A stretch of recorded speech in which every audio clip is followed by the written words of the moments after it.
কি হয়েছে? কইতারে বাদি যা কইস না।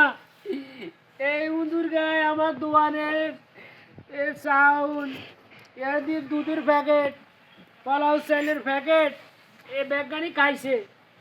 এখন খাই গেরে মানা করছি তুই রোজা খাইস না। এখন রোজা থাই আজ যা হাঁস রমজান, এই যে হাঁস রমজান আজ 5 দিন রোজা থাই। আমি যা ঘুরি হয়ে গেছে, এখন আমি কি করব?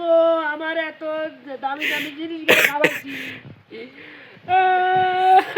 এখন কি হইব? অসুস্থ হয়ে গেছে, কয়েছি রোজা ভাঙি এলাকা রোজা ভাঙছে না, যে জিত করছে যে রোজা খাইব। এখন আমার কি যে হবে রে? যাইস না রে, যাইস না। ডাক্তারের খবর দে, অ্যাম্বুলেন্স খবর দে রে বাবু রে। কি অবস্থা হয়ে গেছে রে? পয়সা রে, অবস্থা খারাপ হয়ে গেছে, রোজায় দোছে রে।